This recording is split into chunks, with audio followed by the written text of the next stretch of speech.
오늘 본문의 말씀을 중심으로 해서요, 변하지 않는 하나님의 언약이다. 오늘은 특별히 제가 창립 38주년 맞이해서 교회 뒷배경으로 해서 밖에서 설교를 합니다. 외부에서 보시는 분들은 밖에서 설교하는 걸로 그분들은 볼 거예요. 자, 교회가 38년 동안 변함없이 이렇게 걸어왔습니다. 처음 교회가 세워졌을 때가 1987년 첫 예배는 4월 19일 날, 그날이 부활주일이에요.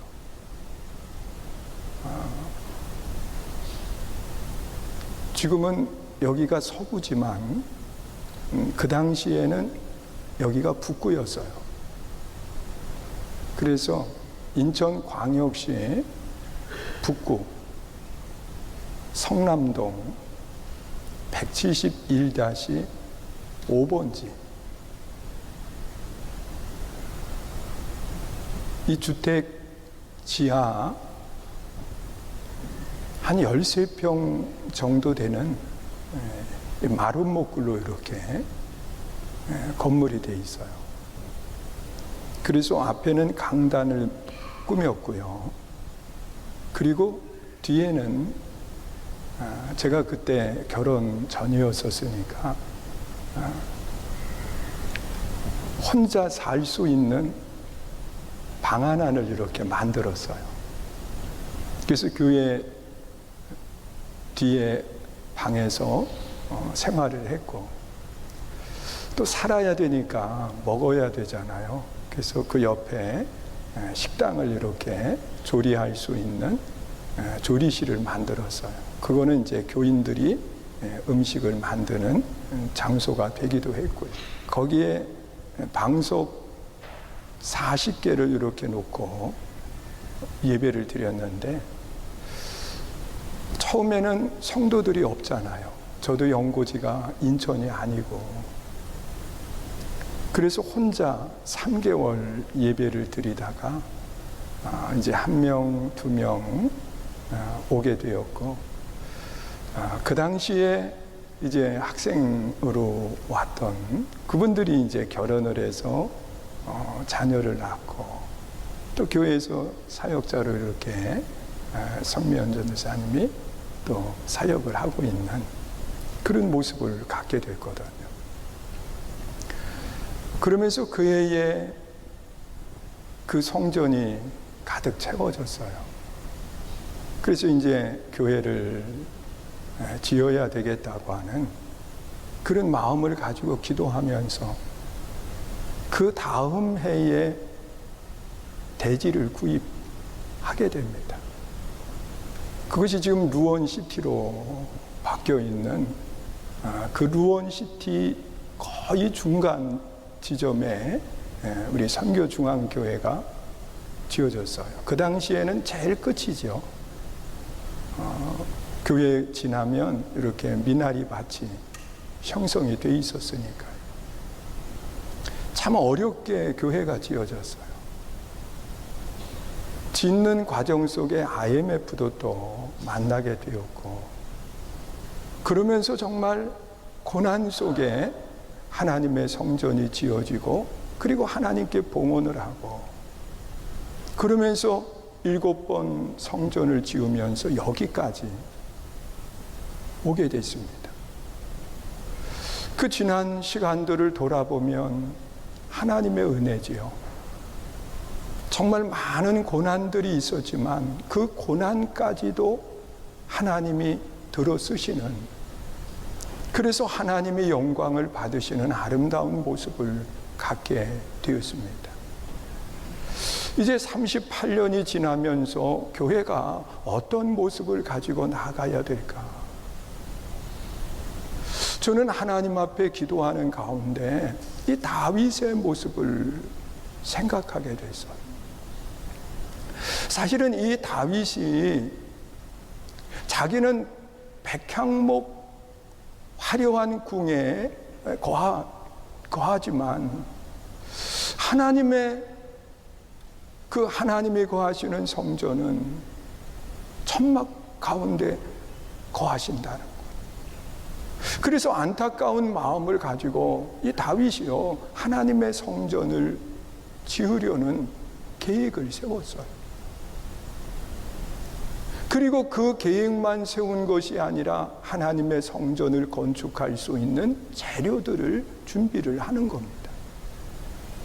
그러면서 그 마음에 있는 그것을 나단 선지자에게 이야기를 하는 겁니다. 내가 이런 계획을 가졌다. 그리고 이렇게 지금 준비해 가고 있다라고 하는 이야기를 했을 때 이 나단 선지자는 굉장히 기뻐했어요. 하나님의 영광을 위해서 성전을 짓는다라고 하는 그것이 그 하나님을 기쁘시게 할 뿐만 아니라 그 말을 듣는 나단도 기뻤거든요. 그래서 다윗의 계획에 대해서 격려를 하고 칭찬을 아끼지 않게 됩니다. 그리고 난 뒤에 그것을 가지고 하나님께 나간 거예요. 하나님, 다윗이라고 하는 왕이 하나님의 영광을 위해서 성전을 건축한다고 말합니다. 하나님 기쁘시지요? 그런데 하나님께서 이 나단 선지자가 예상하지 못한 답을 주신 거예요. 다윗은 피를 많이 흘려서 안 된다. 그리고 다윗 대신에 그 다음 세대 솔로몬에게 성전을 짓게 하겠다. 그러면서 하나님께서 이 다윗에게 성전 건축하는 그 일을 하지 못하게 하신 겁니다. 자, 그러면 보통 사람 같으면 마음 상하지요. 내가 하나님의 영광을 위해서 일한다고 하는데 하나님 왜 막으십니까? 불평할 수 있어요. 그런데 다윗은 전혀 불평하지 않고 그 일을 중단한 것이 아니라 도리어 모든 재료들을 다 준비를 해요. 그리고 그 준비한 것을 그 다음 세대에 넘겨주어서 솔로몬이 성전을 건축하는 겁니다. 자, 그러면서 하나님이 오늘 본문에 기록되어 있는 말씀을 보니까 이 다윗이라고 하는 왕에게 하나님이 그렇게 말씀을 하시는 거예요. 이것은 다음 모습을 바라보는 우리 선교중앙교회가 어떤 방향으로 나아갈 것인가를 아주 분명하게 본문 속에서 말씀을 하고 계세요. 그것이 뭐냐고 하면 가장 먼저는 다음 세대에 대한 이야기입니다. 여러분, 이 교회도 하나님이 정말 기뻐하시는 것은 우리만의 일로 끝내는 것이 아니에요. 하나님이 다윗에게 자신이 해야 되는 일을 중단시키고 다음 세대에 그 일을 넘겨주셨는데 오늘 선교중앙교회도 해야 되는 일이 있어요. 그것은 뭐냐고 하면 우리만 만족하는 교회가 아니라 다음 세대를 준비하는 교회가 돼야 된다는 거예요. 하나님은요, 다윗이 하나님의 성전을 지으려고 했을 때 그 짓는 것을 허락하지 않았어요. 그리고 그 일을, 소중한 일을, 다윗이 생각하는 하나님의 영광을 위해서 최고의 일을 누구에게 넘겨주시느냐? 다윗의 시익을 했습니다. 그리고 솔로몬에게 그 하나님의 성전을 짓는 그 일을 허락하시는 거예요. 여러분, 오늘 우리가 신앙 생활하면서 오늘 나만 좋은 교회가 되면 안 돼요. 하나님이 기뻐하시는 것은 다음을 준비할 수 있는 아름다운 모습이 내 안에 있어야 돼요. 여러분, 교회는 오늘을 위한 교회가 아니라 하나님이 기뻐하시는 교회는 내일을 예비하는 교회가 될 수 있어야 돼요. 그것이 하나님이 기뻐하는 거예요. 여러분, 미래를 준비하는 교회라고 하는 것은 우리가 분명히 기억해야 될 몇 가지가 있습니다. 하나는 멀리 보고 가야 된다는 겁니다. 당장 눈앞에 이익만 추구하는 것이 아니라, 당장 내 몸에 기쁜 것만 추구해 가는 것이 아니라, 우리가 좀 더 멀리 보고 그것을 한 가지 한 가지 준비해 갈 수 있어야 돼요.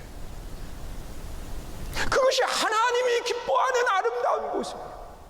여러분, 내 삶의 미래를 위해서 말이에요. 이 교회의 미래를 위해서 말이에요. 여러분, 먼 곳을 바라보며 가는 사람은요, 반드시 해야 되는 일이 있습니다. 그것은 속도를 조절해 가는 거예요. 여러분, 눈앞에 것만 바라보는 사람들은요, 조급해서 속도 조절을 못해요. 그러나 먼 곳을 바라보는 사람은요, 서두르지 않아요. 조급해하지 않아요. 여러분, 이 교회도 먼 곳을 바라보면 바라볼수록 우리는 조급한 마음이 아니라 우리들이 해야 될 한 가지 한 가지를 행하면서 우리 걸음을 옮겨갈 수 있어야 돼요. 그것이 하나님이 기뻐하는 모습이에요.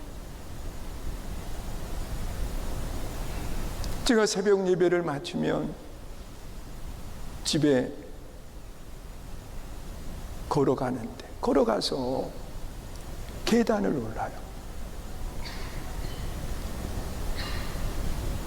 그 16층 제가 살고 있는 그곳까지 그곳을 바라보면서 한 계단씩만 올라가요.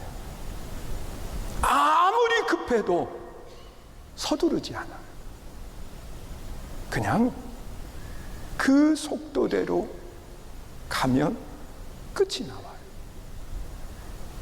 여러분, 우리가 신앙 생활 속에 정말 다음 세대를 준비하는 교회라고 하면 서두르지 말아야 돼요. 조급해하지 않고 우리가 바라보고 격려하고 그리고 우리가 해야 될 일들을 해가는 것. 그리고 또한 미래를 준비하는 아름다운 모습은 뭐냐? 다윗이 그랬어요. 다음 세대를 위해서 자신이 할 수 있는 최고의 물질로 그 일을 준비해가는 모습을 보게 돼요. 여러분, 다윗이 사용한 그 물질은요, 우리가 상상할 수 없는 것들이었어요.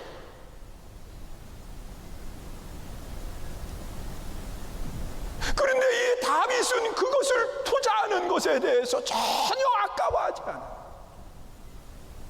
여러분, 미래를 준비하는 교회는 두 번째로 해야 되는 것이 뭐냐? 재정적인 투자가 있어야 돼요. 여러분, 아이들을 키워가는 것은 손해가 되는 것이 아니라 미래를 준비해가는 아름다운 모습이 되는 겁니다. 여러분, 우리의 신앙이 바로 다윗의 신앙처럼 하나님의 말씀을 그대로 따르는데 당장에 나만 위한 것이 아니라 미래를 준비해가는 아름다운 교회가 될 수 있기를 주의 이름으로 축원합니다. 멀리 보고 가는 거예요. 믿으세요? 그리고 또한 아끼지 않고 투자하는 거예요. 그리고 또한 우리는 책망보다는 격려하고 그리고 힘을 불어 넣어줄 수 있어요. 이것이 하나님이 우리에게 원하시는 아름다운 모습인 거예요. 믿으세요? 그리고 두 번째로 오늘 우리는 가져야 될 신앙관이 있습니다. 그것은 뭐냐고 하면 하나님의 신실하심입니다. 여러분, 하나님은 한번 약속하고 난 뒤에 그 언약을 쉽게 바꾸지 않아요. 하나님의 약속은 신실합니다. 그래서 우리는 그대로 따르고 그대로 그 말씀 안에서 생활하면 되는 거예요. 하나님이 신실하신 분이기 때문에. 그래서 오늘 본문 14절, 15절에 보면 그렇게 말씀을 하고 있어요. 읽습니다.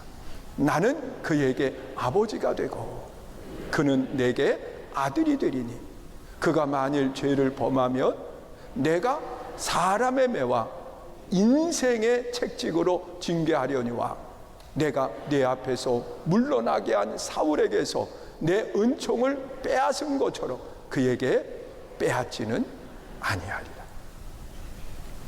하나님의 신실하심은요, 아버지처럼 야단은 치겠다는 거예요. 그러나 그의 모든 권한을 빼앗지는 않겠다.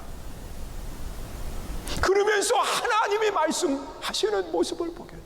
다윗도 해서는 안 되는 우리아의 아내를 범했고, 그리고 우리아를 전쟁터 깊숙이 내보내서 죽게 하는 간접 살인죄도 범하지만 하나님은 돌이킨 그를 외면하지 않았어요. 자녀가 다시 돌아올 때 품에 안아주는 그 아버지의 모습처럼 받아주시는 모습을 보게 돼요.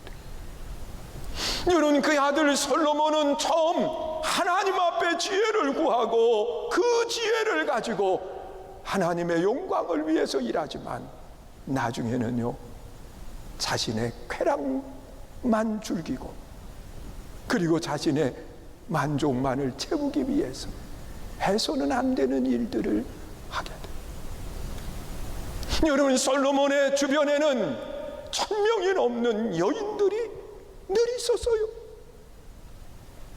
그들이 외로움의 우상을 가지고 와서 섬기게 되고 그것이 많은 백성들로 하여금 하나님을 떠나는 결과를 갖게 됐어요. 그럼에도 하나님은 약속한 그것을 이행하시는 모습을 보게 돼요.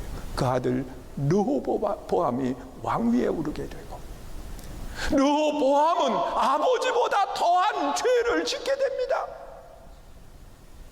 하나님은 그 나라를 둘로 나누어서 북쪽 이스라엘 그리고 남쪽 유다를 형성하게 돼요. 그리고 그 남유다에 하나님이 약속한 다윗의 자손 르호보암이 왕이 되는데, 르호보암은 유다 지파와 베냐민 지파만 르호보암 편에 서 있는 모습을 보게 돼요. 그럼에도 하나님은 그를 버리지 않아요. 그러면서 그의 후손을 통해서 여기 본문에 나타난 것처럼 예수 그리스도가 이 땅에 오시는 겁니다. 사랑하는 성도 여러분, 하나님은 신실하신 분이에요. 믿으세요? 하나님이 약속하고 난 뒤에 그 약속을 임의로 바꾸지 않는 분이에요. 또한 그 약속을 바꾸지 않는 하나님은요, 어떤 분이냐? 능력의 하나님이시고 그 약속을 이행할 만한 힘을 가지신 분이에요. 우리는 이 하나님 앞에 어떤 신앙을 가져야 될까? 오늘 본문 16절, 17절에 보면 우리가 갖추어야 될 신앙을 이렇게 이야기합니다. 읽습니다. 내 집과 내 나라가 내 앞에서 영원히 보존되고 내 왕위가 영원히 견고하리라 하셨다 하라. 나단이 이 모든 말씀들과 이 모든 계시대로 다윗에게 말하니라. 여러분, 다윗으로 하여금 하나님은 영광을 받으시기를 원하셨습니다. 여러분, 미래를 준비하는 교회, 하나님의 신실하심을 믿는다라고 하면 우리는 이제 우리들이 해야 될 일이 있습니다. 그것은 하나님의 영광이 되는 신앙을 가져야 됩니다. 하나님의 최고의 영광을 받으시는 것은 단 하나입니다. 한 영혼이 하나님께 돌아오는 겁니다. 여러분, 한 영혼이 하나님께 돌아오는 것보다 더 큰 하나님의 영광은 없습니다. 나는 그 한 영혼이 오늘 예배하는 우리 모두가 될 수 있기를 주의 이름으로 축원합니다. 제가 한 가지 물을게요. 예수님께서 우리 모두의 죄를 담당하시고 십자가에 달려 죽으신 것을 믿으시나요? 다시 한번 묻습니다. 하나님은 분명하게 말씀을 해요. 마음으로 믿어 의에 이르고 입으로 시인해 구원에 이른다. 하나님의 최고의 영광은 내가 구원받는 거예요. 믿으세요? 자, 그러면 마음으로 믿고 입으로 시인해야 되는 거예요. 다시 묻습니다. 저 준이층도요. 여기 다 바라보시고요. 예수님이 우리 모두의 죄를 담당하시고 십자가에 달려 죽으신 것을 믿으시나요? 그 믿음이 지난날 나의 모든 죄로부터 자유함을 얻는 겁니다. 믿으세요? 그리고 천국이 예비되어 있고 그 하나님의 나라에 간다고 하는 분명한 믿음이 우리에게 있어야 돼요. 믿으세요? 여러분, 이제 우리는 구원받은 백성인 거예요. 이제는 이 구원받은 백성으로 우리가 해야 될 일이 있습니다. 그것은 뭐냐고 하면 교회 이름이 선교중앙교회인 것처럼 우리가 땅끝까지 구원의 복음을 전할 수 있어야 돼요. 그것이 하나님의 최고의 영광이 되는 거예요. 한 영혼이 구원받는 것보다 하나님은 더 큰 영광이 없다 그랬어요. 이 사실을 기억하면서 이제 38년, 아니 새로운 그러한 미래를 바라보면서 우리 선교중앙교회가 한 걸음씩 발길을 옮겨가는 믿음의 복된 교회 성도가 될 수 있기를 주의 이름으로 축원합니다.